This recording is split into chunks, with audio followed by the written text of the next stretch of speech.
целом 5 предметов у нас, 3 обязательных, 2 профильных, 120 вопросов, максимальный балл 140.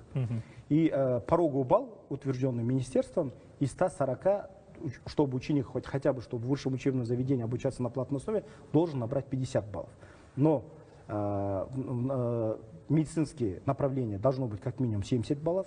На данный момент установлены самый высокий пороговый балл, именно министерством централизованно, это 2 направления. Это право, а также ПЕД. Направление, педагогические направления, там 75. Но я хочу, пользуясь этим эфиром, сказать то, что кроме этого, в рамках академической свободы еще каждый вуз имеет право устанавливать свои пороговые баллы. И это тоже надо учесть. Интересно, то есть опять-таки вуз точно так же может влиять еще и на вопрос конкретно этой бальной системы. В то же самое время, насколько вообще есть возможность у учащегося абитуриента, который проходит, если он не согласен с результатами, существует ли какая-то система подачи апелляции? Вот апелляция в целом после введения компьютерного формата она стала намного легче и доступна. Если вы помните, при бумажном формате на следующий день он должен был пойти к комиссии, вспомнить этот вопрос, ему не предоставляли эту книжку. А сейчас в компьютерном формате, после завершения тестирования, сразу же появляется у него возможность подать на апелляцию, он нажимает, и дается 30 минут, за это время все вопросы перед ним на экране, и он может подать. В прошлом году по результатам основного ЕНТ 2023 года у нас было принято более 50 тысяч заявлений, то есть это не вопрос, а заявления со стороны абитуриентов, и из которых 75 вопросов. То есть у нас было разработано более 30 тысяч вопросов для проведения основного ЕНТ, 75 вопросов мы удовлетворили. Январский ЕНТ в целом нас удивило. Вообще лидером среди комбинации профильных предметов является у нас математика и физика. Вот многие абитуриенты выбирают его из-за чего? Из-за того, что грантов очень много на технические специальности выделяется, это первое. И там выбор специальностей тоже много. Если, например, скажем, по профильному предмету математика, информатика ученик может пойти только на 3 специальности, то математика, физика, у него там 42 выбора. Но январский ЕНТ нас удивило тем, что в лидеры в этот раз у нас вышел именно комбинация биология-химия, которая все время шла на 2-м месте. Сейчас 18% абитуриентов на январском ЕНТ выбрали химию, биологию. Математика, физика, она у нас на 2-й позиции, у нас 17%. И математика, информатика. То есть те ребята, которые идут на IT-специальность, начиная с 2023 года, они сдают математику и информатику, хотя до этого они сдавали математику и физику. А как с чем вы это связываете? Вот это изменение? Это как-то у нас идет трансформация рынка труда, трансформация спроса и предложения? Да, это, во-первых, я думаю, был правильный шаг, то, что был введен новая комбинация для IT-специальности, потому что это специальность 21 века, тоже, понятно, много очень желающих, она очень заманчивая, это специальность 21 века. И вот то, что математику и информатику мы выделили из математики и физики, повлияло тому, что там пошел немного спад. Но медицинские специальности, они же всегда у нас были. Всегда в спросе, тем более сейчас еще мы говорим про развитие генной инженерии и так далее, так далее. В целом за последние годы формат ЕНТ, в целом проведение очень сильно поменялось. Я думаю, то, что вот такого стресса, который был до этого, сейчас на данный момент нет. Потому что абитуриенты на данный момент имеют право в течение года сдать 5 раз ЕНТ. 5 раз. Из них вот первый старт дан, это январская ЕНТ. Потом следующий это в марте, потом 2 попытки имеют право сдать, это в марте, в мае и в июне, и самый последний это в августе.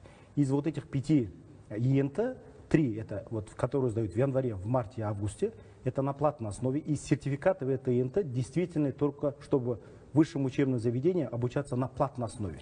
Только на платной основе. Если, скажем, в январе абитуриент набрал необходимый пороговый балл, который нужен для его специальности, он может не сдавать остальные ЕНТ, и с этим сертификатом в августе пойти сдать приемную комиссию и обучаться на платной основе.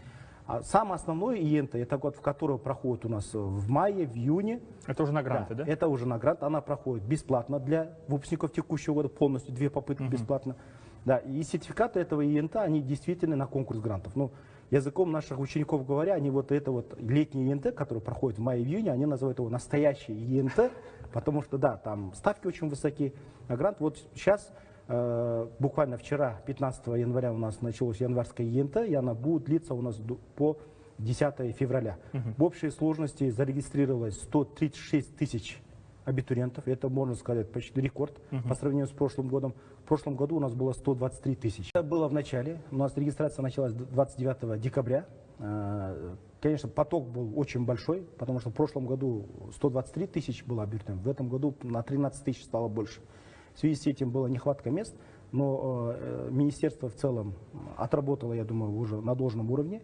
И даже были открыты дополнительные места в тех районных центрах до этого, в которых в компьютерном формате ЕНТ не проводилось. Например, в Кызылординской области впервые был введен экзамен, например, в городе Аральск. Это в Аральском районе. В Костанайской области, в городе Рудном тоже запустили. Нехватка мест было, но в связи, первоначально регистрация была у нас до 6 января. В связи с нехваткой мест и открытием новых мест министерством было принято решение продлить его до 11 января. Было дополнительно, в целом, в общем, на 140 тысяч было рассчитано мест и 136 тысяч детей зарегистрировалось. То есть... Ну, я правильно понимаю, когда вы говорите, что существует у нас 5 этапов ЕНТ в течение года, да, что во всех этих 5 этапах, в принципе, один и тот же человек, к примеру, представим, который не набирает балл, во всех этих 5 ЕНТ он может участвовать, да? Да. В некоторых платно, в некоторых бесплатно, да. Но у него есть как минимум 5 шансов 5 в году. шансов есть, да. 5 шансов не просто вопрос пойти, поступить в какой-то вуз, да, но ведь это же еще и шансы по поводу смены, как я понимаю, смены специализации. Да. Да? Есть такой момент, когда на ЕНТ приходят, если, допустим, я решил из какой-нибудь гуманитарной профессии уйти в техническую. Тоже, то есть вы уже студент, обучаетесь на первом курсе. Да. Да, такая возможность. Даже на январском ЕНТ у нас 2 категории участников. Это выпускники текущего года, а также студенты первого курса, которые хотят поменять, то есть перейти из других специальностей на педагогические специальности, они сдают, потом из творческого на другие специальности тоже имеют право. А можно узнать вообще, в чем причина вот этой такой вот реформы, таких вот изменений, почему вот такое количество ЕНТ было принято решение так сделать много в течение года? Во-первых, дать шанс детям. Помните, давно только у них был один шанс, это летом только сдавали. И во-вторых, много что было связано с ЕНТ. ЕНТ это не только был вступительный экзамен в ВУЗ до 2017 года, а также по итогам ЕНТ выставлялись оценки в аттестат, а также выдавали знаки отличия Алтын белгі. Вот начиная с 2017 года ЕНТ это вступительный экзамен в ВУЗ, никакого отношения к рейтингу, к итогу аттестации, к Алтын белгі он никакого отношения не имеет. Это, я думаю, в целом вот это то, что вы в начале эфира говорили, то, что вот этот стресс, страх, мы, по-моему, полностью в этом отношении был, этот вопрос нет. Во-вторых, сейчас каждый абитуриент, он регистрируется сам. Регистрация идет онлайн, каждый ученик сам выбирает время сдачи, место сдачи, а также дату сдачи. То есть давно как прикрепление, скажем, за каким-то городом и школой нет. Например, абитуриент, который находится, скажем, в столице, если он захочет, может в любой точке Казахстана, где на данный момент функционирует центр тестирования, может дать этот ЕНТ. Интересно, ну и вот я слышал о том, что тестирование может быть сдано на 3 языках, на русском, на английском и на казахском языке. На казахском языке. Опять-таки, это в виде заявки? Да? Кто это определяет? Ученик сам выбирает. Сам выбирает, на каком языке сдавать. Прикрепление за школой, например, давно как было. Вот если он обучается в школе с русским языком обучения, он должен был сдавать ЕНТ обязательно на русском языке. Таких обязательств нет.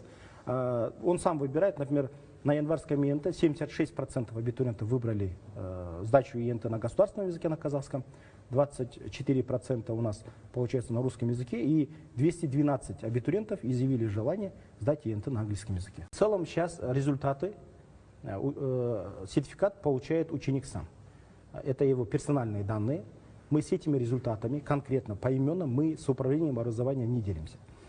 Последние 2 года у нас очень была проделана масштабная работа именно по тематическому анализу. То есть мы сейчас не выдаем, управлением образования не даем просто средние баллы. Мы даем именно показатели, по каким темам. Вот ученик 11 лет отучился в школе, он сдал ЕНТ, это своего рода независимый экзамен получается, да, вне школы. И сейчас мы даем тематический анализ. То есть в разрезе республики, в разрезе области, в разрезе района, даже в разрезе школы, каждый руководитель на своем посту может видеть, по каким темам у них упущение, и эти данные мы предоставляем. Я думаю, это намного эффективнее, чем просто, скажем, вот эти баллы, которые мы даем, там 67 баллов, 70, это намного более эффективно. Тематический анализ, который... Да, и такой идет еще большая персонализация, да, больше персональный анализ.